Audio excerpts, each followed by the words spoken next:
Hello everybody, this is JD. Today this video complains about a promise I made. I made this promise to you that I would protect your rights and privileges in accordance with the Constitution from the day you're born to the day you die. And I'm going to keep that promise to each and every one of you. Above all else, that promise will be kept. You all who want your guns, I will defend your right to own a single gun in my house. Well, I'll take it back. My daughter has a BB gun. Okay? You who want prayer, when you want to pray, that right will be defended. The Constitution says you can exercise it freely. I will fight for you. You of the same genders who wish to be married, I will be there, standing behind you. Though I disagree totally with it, calling a marriage, I will stand behind and fight for your rights to have that relationship you wish in accordance with our Constitution. And I will defend the rights of everybody from the day you're born to the day you die. Now that's where we come in the problem. The day you're born, the baby. Problem is, you all want me to defend your rights, like have a rifle, to have prayer where you want it, to be able to get married, and all the other rights and privileges. And the state rights, you want me to defend and fight for those. But when it comes for that baby, you all change your mind. Well, it don't work that way, people. I will defend the right of every single child born in this country to be able to live and enjoy the privileges and freedoms our country guarantees. Whether or not their parents are from this country, got here legally or not, doesn't matter. That child is a citizen of the United States. Oh, but the immigrant says they got to be 18. They have to. No, the Constitution says that's it. Bottom line. I don't care what immigration says. I care what the Constitution says, as it is written. And I will fight and defend that child's right to be in this country if his parents or her parents want him or her to stay here. Just as strongly as I'll defend your right to own a rifle, your right to pray where you wish to pray, your right to marry who you wish to marry, I will also defend that child's right. Look at that child. Who does that child have to defend itself? Two parents who are here illegally, who don't even know our culture, who are afraid they're going to defend that child? No. I, as President of the United States, will defend that child as strongly, if not more so, because you, each and every one of you, your rights must be protected. So don't tell me immigration law this, immigration law. Read the 14th Amendment. If it disagrees with the 14th Amendment, it is done and over with. If the parents wish for that child to be raised here in the United States, that child will be raised here. And that child will have our culture, what's important to us, and learn our nation, the United States of America. We are a completely different nation than any other nation in the world.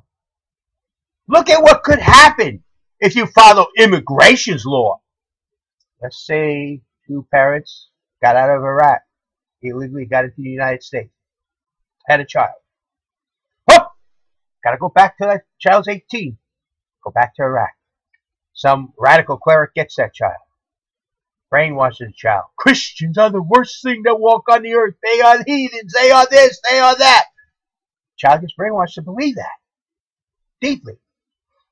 Comes back to the United States, is 18, goes to college, goes into law, goes into politics. Next thing you know, he's running for president and becomes president. You think Obama's bad? That's the scenario you are setting up with the quote-unquote unconstitutional law of immigration. I'm not going to go for the 5-year bit. I'm sorry.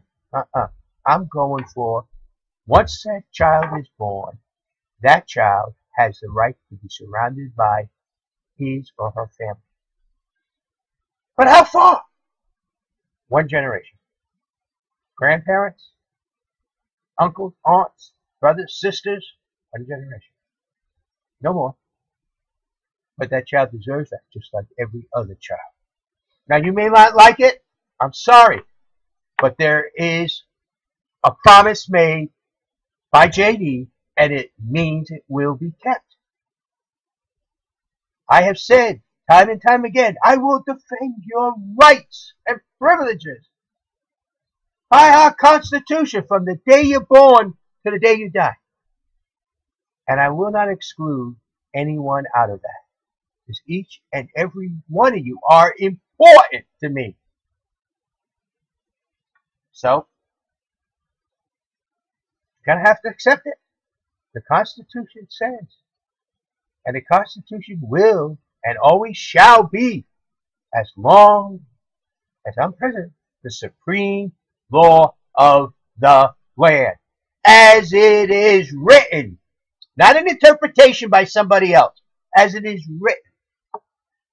You want to see interpretations? Go buy a whole bunch of the different types of Bibles. Stack them up. If you read them all from cover to cover, you find out they're a little bit different here and there. They say things a little bit different. For example, let's take the Jehovah Bible. Jesus died and was buried. That's it. He was buried in the ground. But we know in other Bibles that's not true. But it's still a Holy Bible. And there's more and more, because that is their interpretation of the one Bible. Well, our Constitution was written by our forefathers, and I know that God's hand was on their shoulders. No one in the world today, no group of men or women in the world today, could ever come up with such a total encompassing structure on one piece of paper. No one. Do you realize if they tried to write the Constitution today, they'd probably fill up a library? They fill it up with all kinds of weird interpretations that aren't in the Constitution. So, bottom line, people, I will enforce the Constitution as it is written. I will defend each and every one of your rights and privileges as it is stated in the Constitution. Privileges? Read the preamble. There's your privileges, the promises the Constitution made to you. Why the Constitution even exists, the purpose of the Constitution. Rights? Read the amendments, the first 10 amendments. People, we need to get together and we need to understand we don't get to pick and choose in this country. We accept for all. We may not agree with everything, but like I said, when you hear me, some of you are going, if you agree, help me. If you disagree, let's sit down and talk.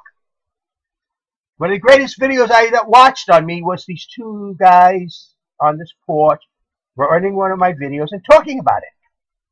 And the greatest thing they said to me, the very greatest thing was, oh, this man has a lot of good points, but I disagree on this.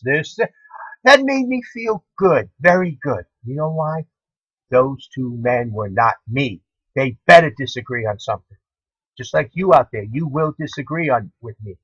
Bottom line is, though, I made a promise.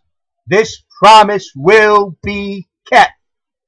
I will defend your rights and privileges, each and every one of you, from the time you were born to the day you die. No matter who you are, what your parents are, or anything like that. If you want to figure out what I will do with the babies, read the 14th Amendment. As it is written there, that's the way it shall apply. And the parents get to choose, not the federal government, where they wish the child to be raised. And the family, sorry, to me, that's the strongest thing we have in our nation. The family. Above all else, the family must matter. That's why the union between two people of the same gender, they wish to adopt a child, they develop a family. It's a family. The family must matter. The Constitution must protect each and every one of you. So, I'm asking you who want your guns. I'm asking you who want to marry. I'm asking you who want to pray. Stand beside me with this. We, the people, must protect that child against the federal government and its unconstitutional acts. Because if they can get away with that, well, look, they've already tried to tell you where you can and where you cannot pray. They're trying to make rules and regulations on guns that you don't meet the Constitution. And at least the people who want to marry are winning some ground. But that's a hard, long fight, isn't it? So people, stand together. We can do it. But you must understand, the Constitution must apply to all of us as it is written.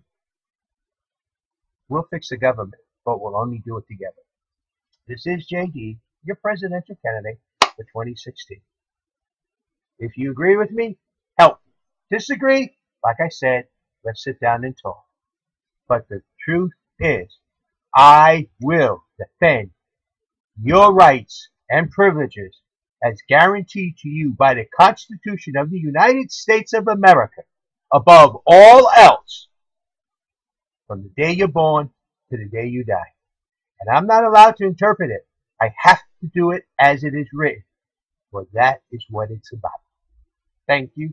This is JD, presidential candidate for 2016. Remember my motto. Ask not what the country can give you. Ask what you can give the country. But never shall the people be servants to the government, but the government shall be a servant of the people, for the people, and by the people, and no others. No political parties, no corporations, nothing. No outside entities. Plain and simple. The government shall serve the people of the United States of America first and foremost before anybody else. For example, I'm not going to send money to countries around the world to buy weapons and stuff when I have veterans needing aid and they need more money. Money goes first to the veterans. Then we'll see what's left over. You have a nice day. This is JD.